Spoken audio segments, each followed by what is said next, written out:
Agora, para a gente falar um pouquinho mais sobre esse assunto, essa dependência, esse vício também, será que é um vício ou não? A gente está recebendo aqui no nosso BG mais uma vez meu amigo querido, o Marcos Vinícius, psicólogo. Amigo, tudo bem, Josi? Boa tarde, Boa seja tarde. bem-vindo, como sempre, nosso parceiraço aqui. Bom, ontem a gente mostrou uma matéria sobre a Boca Rosa, que é muito conhecida, influencer digital, blogueira, e ela está super estressada e resolveu dar um tempo das redes sociais.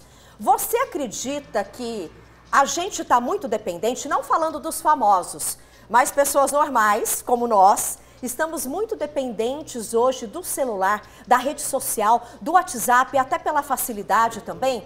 A gente acaba não percebendo essa dependência ou vício? Boa tarde, amigo. Boa tarde, Josi. Boa tarde a todos vocês. Estamos cada vez mais dependentes e estamos adorando essa dependência. Esse que é o pior da história. A gente não se dá conta, né? A gente não se dá conta. Essa dependência já faz parte, já está institucionalizada na nossa maneira de viver e na nossa maneira de funcionar como pessoas. Esse é o grande problema. O uso excessivo, ele pode estar sendo uma válvula de escape e uma consequência de algumas causas que antecedem a isso, tá? E aí a gente, psicologicamente, tem que investigar por que a pessoa está se refugiando no uso excessivo da tecnologia e das tecnologias de informação e tecnologias virtuais, porque ela pode estar camuflando alguma outra coisa na vida. Ela pode estar camuflando ansiedade, ela pode estar camuflando um transtorno depressivo, ela pode estar camuflando várias situações relacionais e utilizando a tecnologia virtual como refúgio para isso. E isso é algo que não tem fim. Você perde o controle, você embarca nessa e quando você vê, você já virou escravo desse uso excessivo aí. Mas você sabe por que a gente já virou escravo?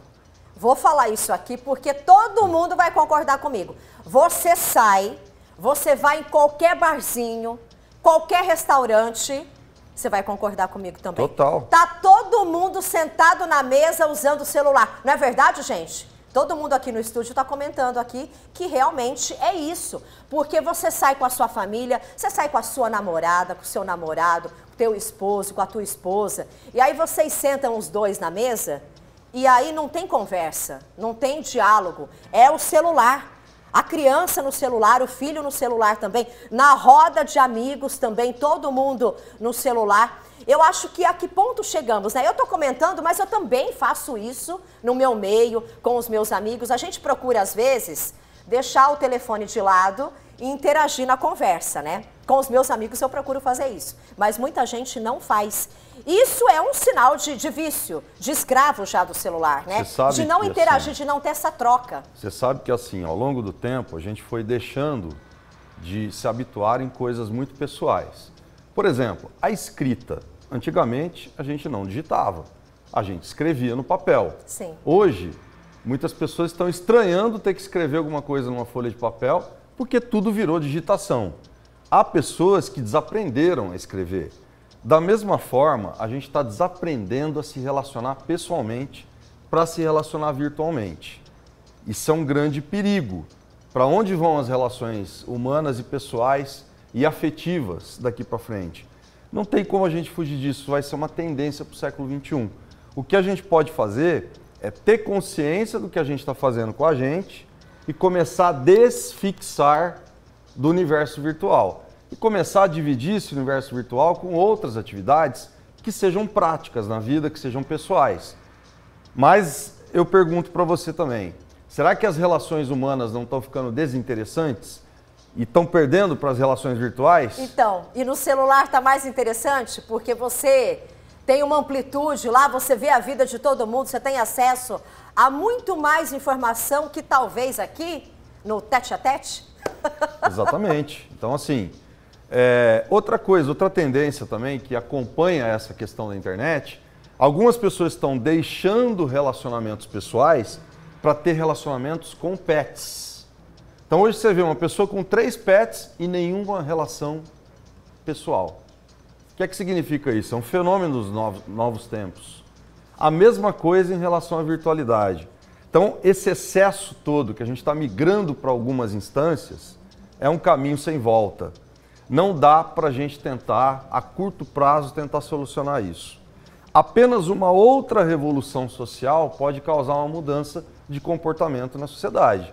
Caso contrário, eu, você e todos que estão assistindo estão envolvidos nesse esquema, nesse sistema. Amigo, e me conta uma coisa, qual o tempo indicado? É claro, eu falei ali 12 horas no telefone porque eu imagino que muita gente fica. Porque você fica a todo momento. Você não desgruda do celular. A pessoa dorme com o celular, ela atende, enfim, ela faz tudo em casa, né? Às vezes está trabalhando realmente, está atendendo lá os clientes, está com o celular na mão, trabalha com o telefone também.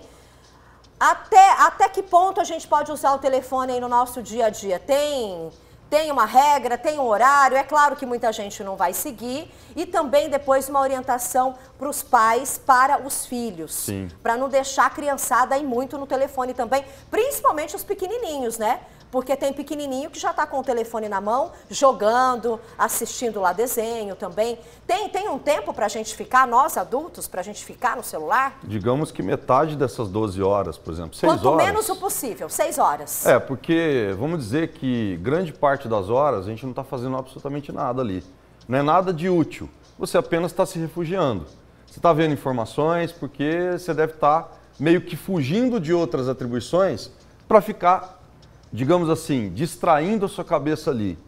Mas isso é um refúgio. É como se a pessoa começasse a se desacostumar a enfrentar situações da realidade para se refugiar na virtualidade. Então, assim, não dá para a gente ter uma base, porque cada pessoa vai funcionar de um jeito. Mas eu diria para você fica 12 horas, tenta cortar para 10, tenta cortar para 8 e tenta cortar para 6. E vai viver, né, Marcos? Vai sair, viver, fazer uma atividade física, conversar com os amigos, interagir com as pessoas. Se movimentar. Vai ter vida social. Se movimentar. Porque quando a gente fica no celular, fica no computador, a gente fica parado. A gente fica interagindo com a tela, mas estagnado, parado. Então, quer dizer, o corpo e a vida precisam de movimentos. Então, você precisa trazer esses movimentos para a vida. Isso começa a diminuir o teu uso virtual. Mas a pessoa precisa começar a replanejar a vida para isso. Porque ela está fixada no uso excessivo da virtualidade. Sem falar muitas vezes, eu comento muito com o pessoal que trabalha comigo e com os meus amigos também, que rede social, por exemplo, vamos falar da Boca Rosa aqui, que a gente mostrou a matéria ontem. Você olha para uma menina dessa, você fala, olha que maravilhosa, que linda, não tem problema, tá doente. Pois é. Então, é uma realidade que não condiz. Você olha, você fala, meu Deus, não é nada disso. Aí você vê aquelas famosas que vivem uma vida de luxo, não só as famosas, os famosos também. Então, você fica vendo aquilo, você cria até uma certa ansiedade, porque você fala, eu queria ter essa vida. Por que que a vida deles é assim? Mas, gente, às vezes não é nada disso do que você está projetando ali, né? Exatamente. Algumas pessoas estão vivendo hoje, Josi, para tirarem fotos, para gravarem vídeos e para ficarem postando isso o tempo todo nas redes sociais. É como se esse fosse o teu compromisso de vida. Não existe outro. Você quer postar, você quer ser admirado, você quer ganhar os likes lá, e isso vai meio que falsamente abastecendo a vida da pessoa. Você entra num circuito, numa roda viva e não sai daquilo. Então, assim, a minha recomendação como profissional de psicologia é que você comece a se conscientizar de que isso não vai te levar para lugar nenhum e que a vida não gira em torno disso. Há outras situações que são mais saudáveis do que essa.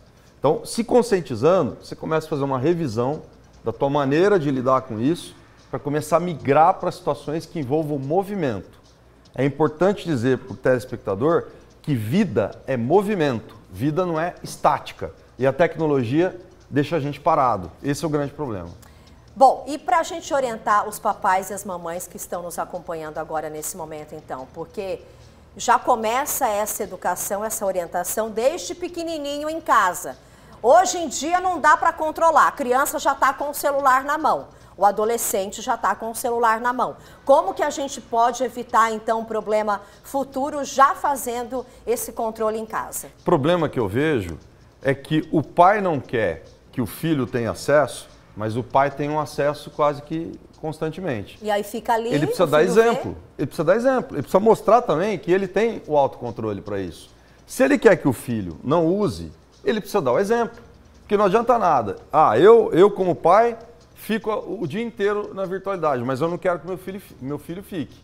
Mas ele não vai ter uma compatibilidade de uma coisa para outra. Não adianta você pedir para o filho não acessar, se você está acessando. O filho não vai entender isso como sendo algo interessante. Então, primeiro você faz uma reavaliação da tua vida individual, para depois você direcionar para uma educação infantil. E assim, eu começo também a ter outros hábitos e vou trazendo meu filho para esses outros hábitos também. Vou fazer uma atividade física, vou fazer um passeio numa praça, vou curtir a vida ao ar livre, quer dizer, fora da virtualidade. Não adianta nada você pedir para a criança não estar inserida nesse universo e você fazer diferente. Então, os pais precisam primeiro fazer uma reavaliação da tua maneira de ser, para depois passar esse exemplo para a criança. Aí eu acredito que vai funcionar. Sim.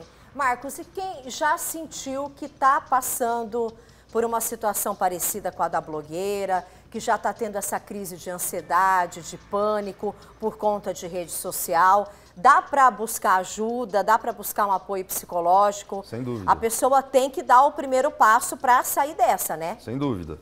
Porque assim, a ajuda profissional é uma ajuda profissional. Amigos, familiares, parentes, você vai ter muito de comentários relacionados a senso comum.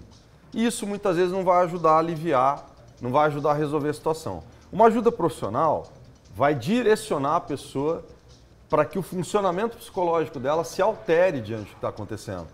O senso comum não vai fazer isso. Então não adianta você ficar só no desabafo com amigos. É importante procurar pelo menos uma terapia, uma psicoterapia, porque a partir daí ela começa a se reorganizar. Essa pessoa está desorganizada, ela já está escrava e refém de todo esse esquema e ela precisa reorganizar a vida. Então, um profissional de psicologia que vai trabalhar ferramentas de apoio para isso e suporte psicológico, para fortalecimento do psicológico dela, aí sim ela vai começar a ver resultado. Então, esse é o caminho. É buscar ajuda. É buscar Amigo, ajuda. Só para a gente poder encerrar, você acredita que a situação ainda vai se agravar? A gente não quer ser aqui pessimista, mas cada vez o uso é mais frequente, a gente não consegue viver sem o aparelho, sem o telefone. Você sabe que às vezes eu lembro, quando eu tinha lá meus 20, 18 anos, que nem tinha celular ainda. Pois é. Aliás, tinha, mas não tinha celular com acesso à rede social e não bombava Instagram, Facebook, nem tinha isso na época. Na minha época era o Orkut. Disso, né? O MSN, lembra? Disso. Não, a gente tem saudade, é nostálgico. Mas antigamente a gente não era tão dependente, né? A gente era família. Exatamente. A gente tinha uma vida, eu acho que mais tranquila. Essas doenças psicológicas também começaram. Não sei se foi com a vinda da internet, é claro, né? Os tempos vão passando e outras doenças vão surgindo também. Mas a gente sente falta disso no passado. Você acha que a tendência talvez é se agravar ainda mais? Por isso que a gente tem que se cuidar do nosso interior, da nossa mente, para que a gente aí não surte por conta de rede social? Perfeitamente. A tendência é que fique cada vez mais acentuado. Isso já é uma tendência para o século XXI. Resta saber que tipo de pessoa você quer ser nesse século. Sim. Se você vai se submeter a isso, porque, na verdade, esse é o jogo para ser jogado, ou se você vai fazer diferente. Você vai criar uma maneira de viver, uma maneira de ser, uma maneira de funcionar diferente. Mas que vai se agravar, vai. Cada vez mais a tecnologia vai consumir o ser humano. Não tem como fugir disso. Por isso que a Fugir gente tem que se disso, cuidar. não. Você pode criar estratégias para não deixar comprometer a sua saúde ao ponto de você adoecer. Aí sim. Mas fugir desse universo não tem como. Vai ficar cada vez mais grave. Amigo, obrigada pela Obrigado. sua participação Valeu. aqui no BG. Seja sempre muito bem-vindo. Pode sair por ali. Obrigado.